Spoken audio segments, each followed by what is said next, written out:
mon message ce matin, ça s'intitule « La vie chrétienne, c'est une aventure extraordinaire ».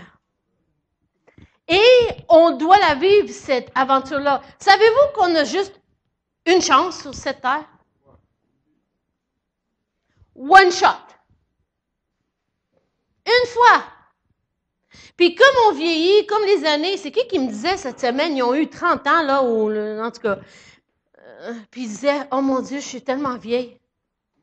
30 ans? Allô? C'est pas vieux, ça?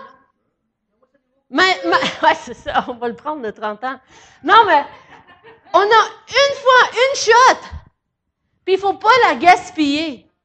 Faut être tout ce que Dieu nous appelle à être. Puis je crois que si on vivrait vraiment comment Dieu nous a créés de vivre, ça sera une aventure extraordinaire. Oui? Mais des fois, il y a toutes sortes de choses qui viennent nous accabler, toutes sortes de distractions, toutes sortes de personnes, de mauvaises langues, toutes sortes de choses qui essayent de nous arrêter.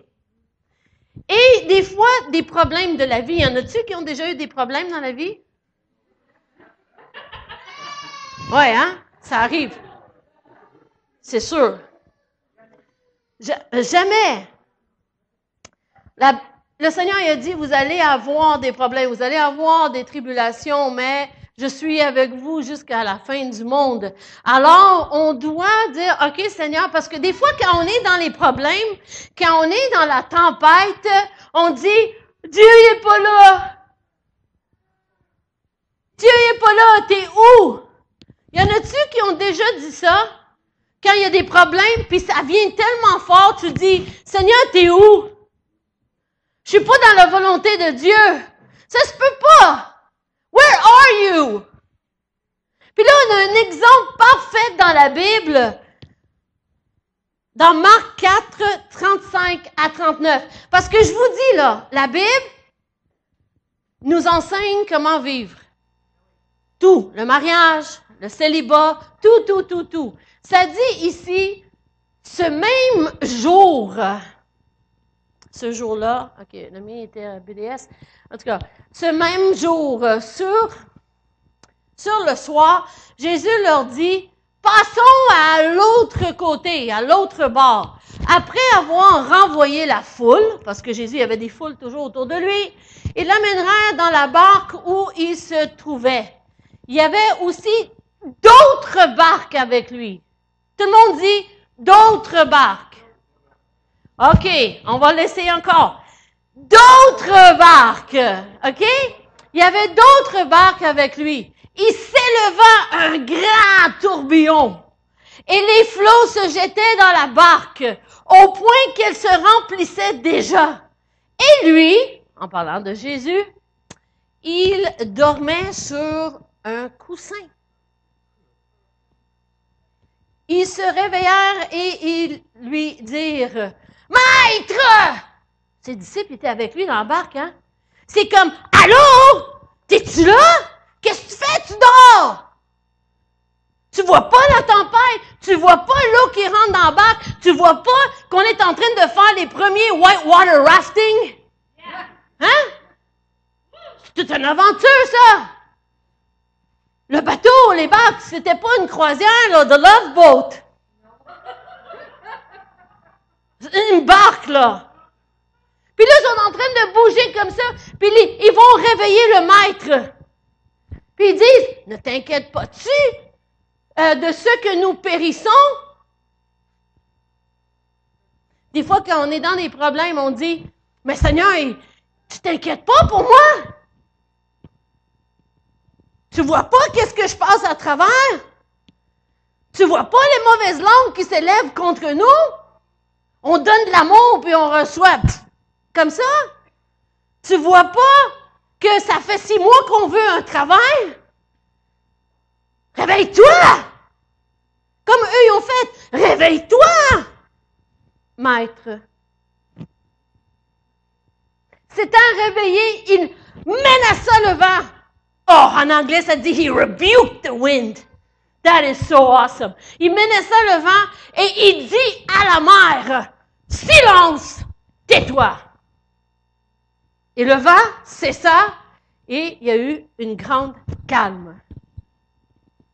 Puis là, on dit, quand il y a des problèmes, quand il y a des tempêtes dans nos vies, on ne doit pas être dans la volonté de Dieu. Pensez-vous que Jésus était dans la volonté de Dieu dans ce moment-là? Pensez-vous que les disciples étaient dans la volonté de Dieu avec Jésus dans la volonté de Dieu? Pourtant, la tempête était là. Mais sais-tu qu'est-ce qu'on fait, comme les disciples ont fait? Ils ont été se plaindre à Jésus à la place. Tu vois pas qu'est-ce qui se passe? Tu comprends pas?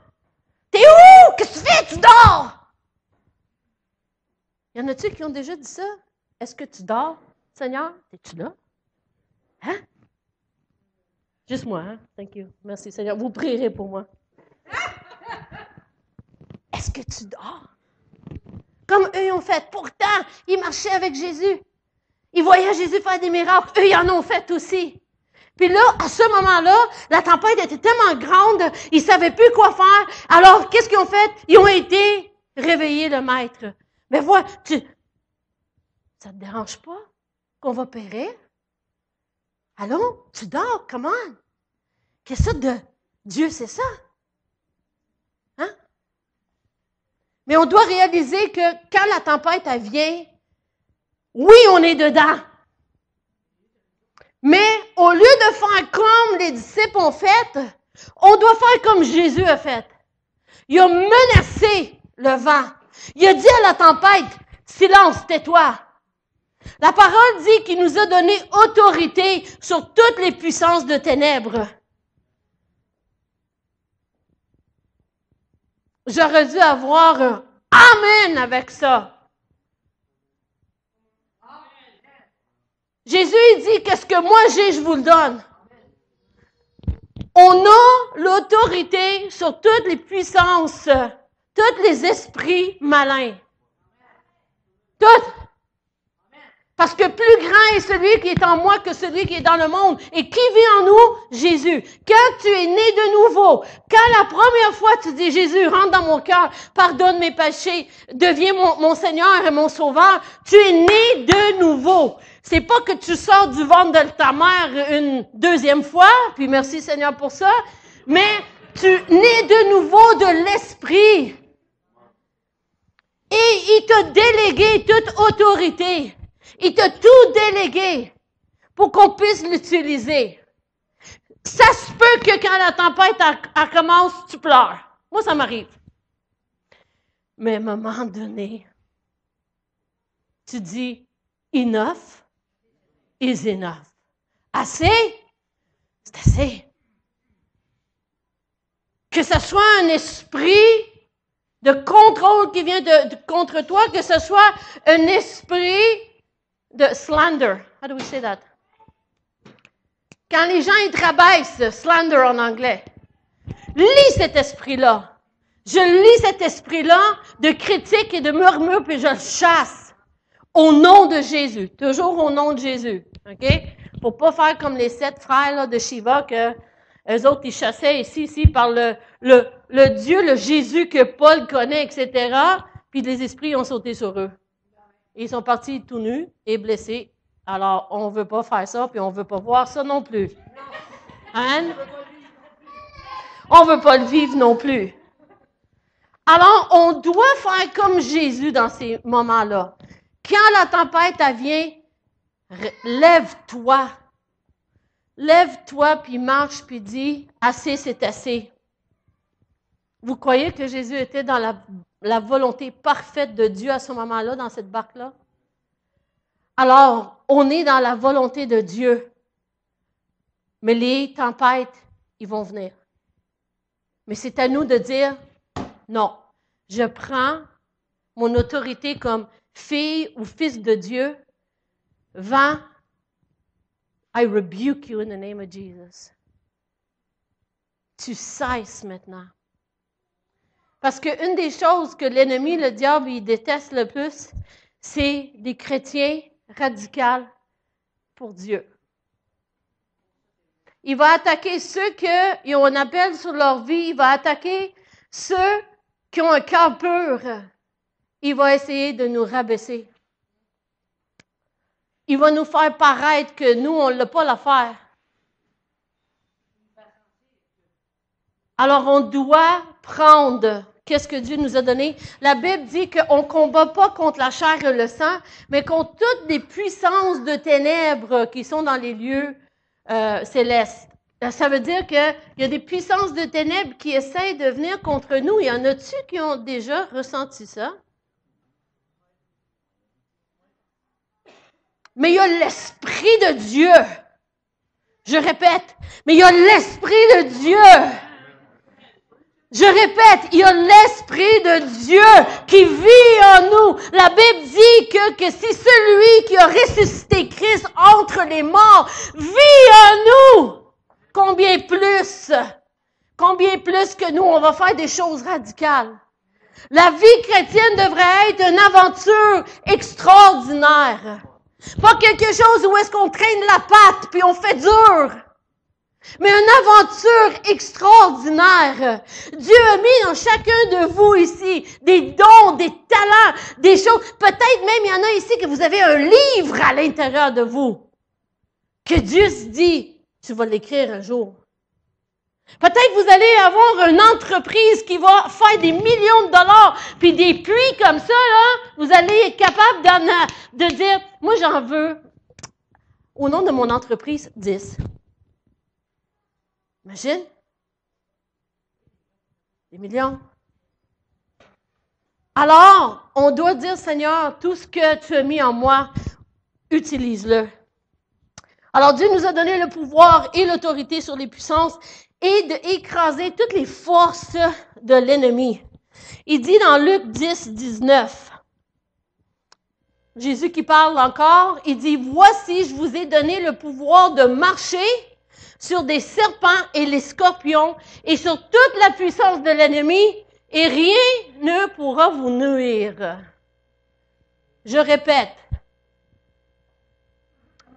je vous ai donné le pouvoir de marcher sur les serpents et les scorpions et sur un peu de la puissance de l'ennemi.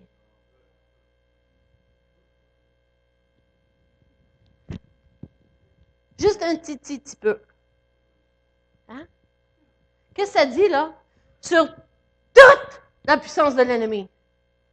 Parce qu'il y en a, il y a une puissance, c'est certain. On l'a vu en live, en action, plusieurs fois. Mais il dit, Jésus, moi je vous donne. Il nous l'a délégué. C'est notre héritage. Qu'est-ce que tu fais avec un héritage? Tu t'en sers, non? Il me semble.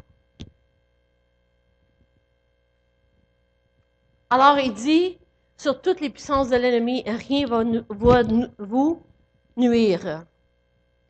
Au lieu de laisser les tempêtes nous écraser, nous détruire, nous devons profiter des tempêtes et de les transformer en opportunités. Hein? Utiliser les tempêtes, les choses qui nous ont blessés, qui nous ont fait mal, comme des opportunités. Oh yeah! Combien de fois les choses que moi j'ai passées dans ma vie, je les ai utilisées pour aider d'autres.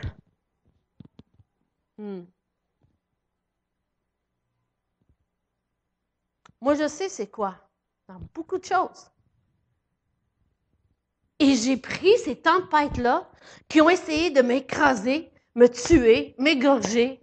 Et j'ai dit non, je vais les tourner en opportunité pour la gloire de Dieu.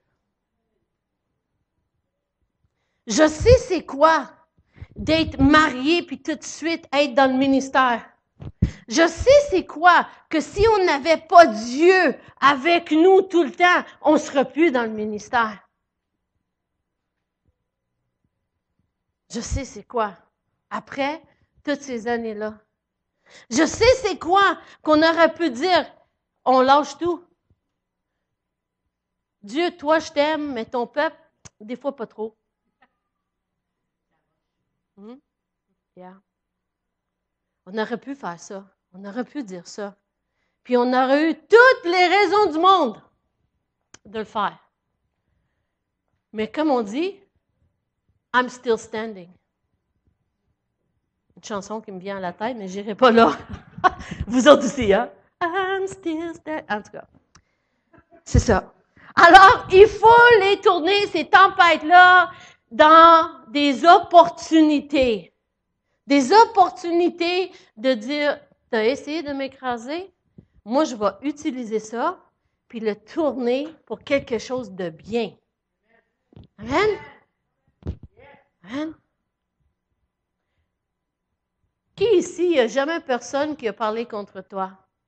Puis c'était pas vrai, là. Ils ont dit des affaires, puis c'était pas vrai, mais ils l'ont dit pareil. Y en a-tu? Charlotte? Toi? Merci. Uh-huh. Ah, et voilà. Ding, ding, ding, ding, ding, ding. Toutes les mains qui montent. Hein? Alors, qui n'a pas passé à travers de ça? Qui n'a pas passé à travers que quelqu'un a parlé à mal de toi, puis c'était des mensonges, purs mensonges? Tu fais quoi avec ça? Tu le frappes. Oh, on va éditer ça sur la vidéo, là. Non. Non, mais c'est ça. Des fois, ça te tente de frapper, hein? En tout cas, moi, avant d'être né de nouveau, j'en ai frappé une coupe. Merci, Debbie. Hein? Il y en a un, je ne dirais pas son nom, là, je ne voudrais pas, peut-être qu'il est sauvé aujourd'hui, gloire à Dieu, j'espère pour lui. Mais en tout cas, il était vraiment méchant à l'école primaire. Puis il m'appelait toutes sortes de noms. Pas beau, là. Vraiment quelque chose. Méchant. Puis là, c'était en plein hiver. Nous, on prenait l'autobus scolaire pour retourner à la maison. Puis là, c'était en plein hiver. Puis là, j'ai dit, aujourd'hui, c'est sa journée, lui. Yep. George. Je ne dirais pas son nom de famille, mais George. Puis j'ai dit, ah ouais, ça va être la dernière fois, George. Lui habitait, en tout cas, Montréal-Nord. Montréal-Nord, nous, on habitait à Antique. Alors, il y avait comme 3 stops avant que j'arrive chez nous. Je pense que mes parents ne le savent même pas. J'avais comme 9 ans, peut-être 10. École primaire. Lui, il descend sur sa rue. Moi aussi, j'ai descendu cette journée-là. Puis j'ai dit, il y avait une bonne neige qui était juste là. Puis j'ai dit, George, aujourd'hui, c'est la dernière journée que tu m'appelles des noms comme ça et que tu me lances constamment des bêtises. Hein? You're a... Il me le dit encore. Ah ouais? Whack! Pouf! Dans le banc de neige. Il aurait eu juste le temps de faire une petite ange, là. Tu sais, comme ça. Il ne l'a pas fait. Puis j'ai dit, if you ever, si jamais tu viens dans ma face encore, ça va être pire. Puis l'autobus était parti, là. Il fallait que je marche chez nous. 9-10 ans. Tu ne savais pas, papa? Non! Ah! J'ai retrouvé mon chemin à la maison. Ah! Wouh! Imagine! Puis des fois, puis il a arrêté, hein, c'est sûr et certain. Puis une autre fois, c'était au secondaire. En tout cas, ça avait été toute une histoire de mensonges encore, puis ça l'avait bouleversé ma famille, mes parents et tout. Puis en tout cas, cette fille-là, elle l'a eu aussi. Un œil bleu, man, le lendemain à l'école. Des fois, là, hein? Non, c'est ça. Elle a dit que c'était un placard qui l'avait frappé dans l'œil. Moi, j'étais comme, oh yeah, pas vrai. Mais en tout cas, ça, c'était avant que j'accepte le Seigneur, OK? Maintenant, je ne fais plus ça. Alors, allez pas dire, hey, notre pasteur, là, elle, là, si tu viens dans sa face, elle va te frapper. C'est pas ça, là, OK? On combat pas contre la chair et le sang. On le sait quand on est né de nouveau, que c'est pas la chair qu'on combat, c'est les puissances de ténèbres derrière les personnes. Amen? Amen. Alors, on veut pas de témoignage dimanche prochain. Hey, il y a quelqu'un qui est venu dans ma face, là, puis là, j'ai fait comme tu nous as dit. Non. OK? Non. C'est pas la solution. C'est pas la solution. Ouais, c'est ça. Il y a une joke dans le... Tu sais, la parole dit qu'il y a les 5 ministères, OK? Prophète, enseignant, docteur, pasteur et apôtre. En tout cas, apôtre, c'est le premier. Puis là, ils disent, je vais te donner, I'm going to show you the five-fold ministry, you know? Avec les 5 doigts comme ça. Mais non, on ne fait pas ça, OK? On ne fait pas ça. Ceux qui écoutent, on ne fait pas ça. Ceux qui écoutent par live stream, on ne fait pas ça. On est né de nouveau. Hein? On est né de nouveau. On a la maîtrise de soi maintenant.